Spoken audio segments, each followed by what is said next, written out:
Months వానలు చూసాం. 3 months 3 నెలలు 4 నెలలు పడే వర్షాలు. వాతావరణం చేంజ్ అయిన తర్వాత సిస్టంలో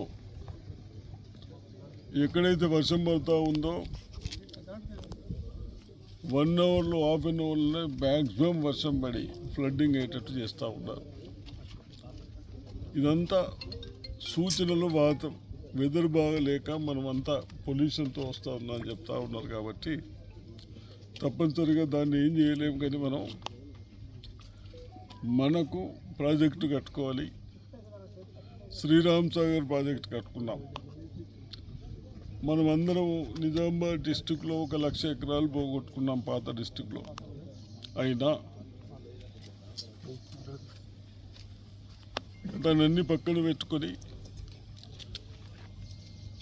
మనకు రాకుండా ఇంకోళ్ళకు పంటలు పడుతూ ఉన్నాయి అనే ఉద్దేశంతో ఇచ్చినాం. ఆ తర్వాత మనకు నిజాం సాగర్ కెనాల్స్తో 2,70,000 ఎకరాలు సాగు చేసుకునేటోళ్ళం. రాను 45-50 సంవత్సరాల లోపల కెనాల్స్ రాకుంటే అప్పుడు కాంగ్రెస్ ప్రభుత్వం వచ్చిన తర్వాత మీ అందరి బాధలు చూసి కనీసము పంటలు పండకుంటే మనం గ్రామాల్లో ఉండే పరిస్థితి లేదని ఆలోచించి అల్లీసాగర్ గుత్పే లిఫ్ట్ ఇరిగేషన్ చేస్తే బాగుంటుందన్న ఉద్దేశంతో అల్లీసాగర్ గుత్పే లిఫ్ట్ ఇరిగేషన్ చేశాం. లేకుంటే ఈ ఏరియా అంతా ఇప్పుడు సమ్మర్జుడు అయిన ఏరియా అంతా కెనాల్స్కు అతీతంగా కేవలం గ్రౌండ్ వాటర్ పైనే, కేవలం గోదావరి వాటర్ పైనే పంటలు పండించుకుంటూ ఉన్నారు. కాబట్టి చాలా ఎఫెక్ట్ బాగా ఎందుకయిందంటే గోదావరిని ఆనుకునే పంటలు అలా ల్యాండ్స్ ఉన్నాయి కాబట్టి పంటలు వేసుకుంటున్నారు. సమ్మర్జుడు అయినాయి. మినిమం 4 days మనం చూస్తూ ఉంటే ఎక్కడెక్కడికో నీళ్ళు వచ్చినాయి. 4 రోజులు నీళ్ళు ఆగి దాని పంటలు వచ్చే పరిస్థితి లేదని గమనించాము. కన్సల్ట్ అధికారులు అగ్రికల్చర్ కానీ అన్ని సర్వేలు చేసి ఎక్కడ కూడా 1 ఎకరం మిస్ కాకుండా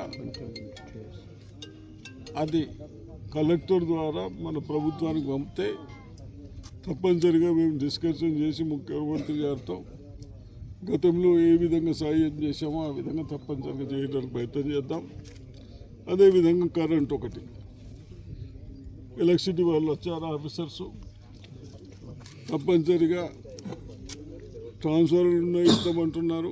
కొన్ని పోల్స్ ఇబ్బంది చెప్తా ఉన్నారు. కాబట్టి పోల్స్ అవసరమైతే మనము 4 కలిసి పోలు ఎక్కడైతే బండి పోదో, రోడ్డు లేదో, పోవటానికి వీలు లేదో అక్కడ ట్రాక్టర్స్ ఇంకో దాని మీద అవసరమైతే మోసుకుపోతామని చెప్తా ఉన్నారు. కాబట్టి తప్పనిసరిగా అది ఎలక్ట్రిసిటీ మెయిన్ అయిపోయింది ఇప్పుడు మనకు.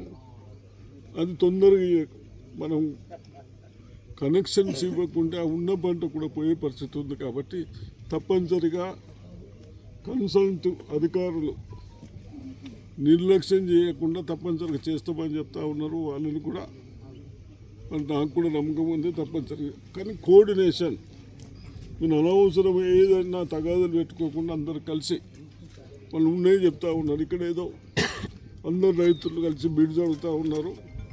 ఎందుకు అడుగుతూ ఉన్నారు మనకు చూస్తే తెలుస్తూ ఉంది. మనమేమో ఈ లిఫ్ట్ ఇరిగేషన్ కూడా రోడ్డు పెద్దగా పెట్టాం. నీళ్ళన్నీ ఇటే ఆగిపోతూ ఉన్నాయి. అది కనీసం 8-10 ఫీట్లు ఉంటున్నది. ఆ నీళ్ళన్నీ అటు ఆగేపరికి ఆ పొలాలన్నీ జడిపోతూ ఉన్నది. ఏంటంటే వస్తే గోదావరికి వెళ్ళిపోతుందని వాళ్ళ ఉద్దేశం ఉన్నదని చెప్తా ఉన్నారు. కానీ తప్పనిసరిగా బ్రిడ్జ్ కూడా తొందరనే కంప్లీట్ చేపిస్తాం. మీరు ధైర్యంగా ఉండాలని నేను ప్రజలకు కోరుతా ఉన్నాను. Thank you.